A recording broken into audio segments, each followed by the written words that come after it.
the night Jacob Black's body broke and his world shattered. He didn't know he'd become a protector or a pawn of fate. Picture a teenage boy, 16 and restless, running through the dripping forests of La Push, his heart pounding with anger and grief. Then, in an instant, his bones crack, his skin tears, and he's no longer human. He's a wolf, a guardian, a myth reborn. But what does it cost to carry that legacy? Today, we're unraveling the werewolves, their origins, their battles, their burdens. This is the story of the Quileute pack, from their ancient roots to the scars they wear by breaking dawn. Stay with me, because this isn't just about claws and speed. It's about duty, sacrifice, and a destiny no one chooses. Long before Jacob Black ever saw Bella Swan, the Quileute tribe were not shapeshifters. They lived on the misty coast of what's now Washington State, skilled at fishing, carving, and storytelling. Their legends spoke of spirits and magic, but they were human until the vampires came.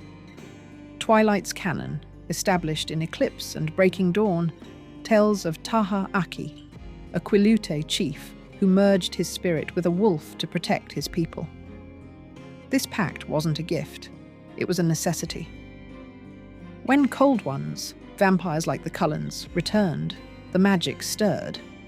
Young men, Taha Aki's descendants, began to phase. Thus, the pack emerged, bound by blood, to guard their tribe.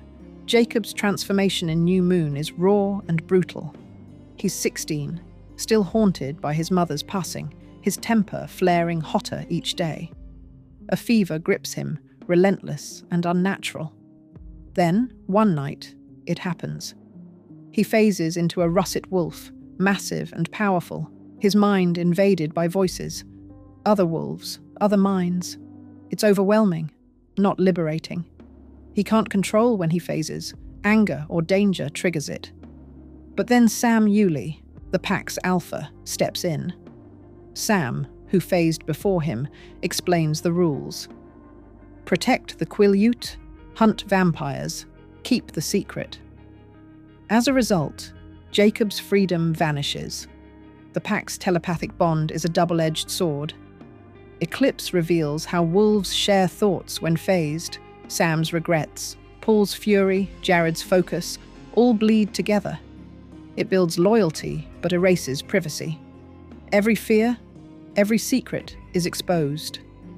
Sam's role as alpha compounds this. His commands are absolute, forcing others to obey, even against their will. For Jacob, who chafes at authority, this is agony. He can't walk away, though. The tribe needs them, and the pack is his family. Vampires are the pack's eternal foe. The Cullens, who drink animal blood, are an exception, tolerated, but their presence in Forks sparks more transformations. New Moon explains that vampire proximity activates the werewolf gene, pulling more boys into the pack. This is why they patrol endlessly, their paws thundering through the woods. They're not just defending the present, they're shielding the future. But then Victoria, a vampire seeking revenge for her mate's death, creates an army of newborns. In Eclipse, the pack and Cullens forge a tense alliance to stop her. The battle is brutal. Jacob's ribs are crushed, saving Leah Clearwater. Worse, Bella chooses Edward. Thus, Jacob's body mends, but his heart doesn't. The Quileute legacy is more than combat, it's identity. The werewolves carry Taha Aki's spirit, but also the weight of their history. Breaking Dawn hints at the tribe's past, treaties with outsiders, lost lands, and enduring stories. The pack are modern teens, joking and eating pizza, yet they're warriors tied to ancient magic. This duality is draining. Stephenie Meyer drew on Quileute legends, though Twilight's portrayal is fictionalized. The real Quileute have noted the book's impact, visibility, but also appropriation. This mirrors the pack's struggle. They're proud, but their duty confines them. Other pack members' stories enrich the narrative. Leah Clearwater, the only female werewolf, is a canon outlier in Eclipse. Her phasing shocks the tribe, steeped in male tradition. She's angry, grieving her father Harry's heart attack, linked to the shock of her transformation, and Sam's imprinting on Emily, her cousin. Imprinting, per Eclipse, is an involuntary bond, not always romantic, but absolute.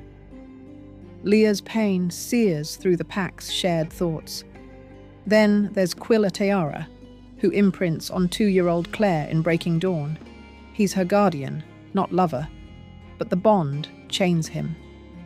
These threads reveal the pack's humanity, flawed, fractured, but fierce. In Breaking Dawn, the pack faces its ultimate challenge.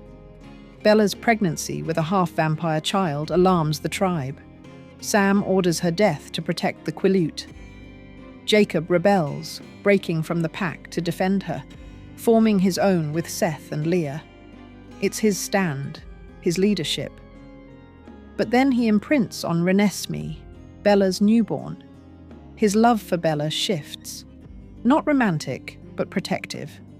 The pack reunites to face the Volturi, who threaten Renesmee. They prevail, but the cost endures. Jacob, tied to Renesmee's long life, may never stop phasing. Others, like Embry, face uncertain futures. The werewolf's tale is sacrifice, not glory. They lose choice, solitude, normal lives. They gain power, but it's a leash. Twilight's canon shows them as protectors, but also prisoners, of their genes, their tribe, their bonds. Picture Jacob, racing through the forest, his pack beside him. He's strong, but he's tethered to his people, his imprint, his fate. The Quileute werewolves teach us that heroism isn't free. It's a weight, a chain, a legacy. Yet they run, guarding their land, their story, their soul. That's their burden. That's their strength.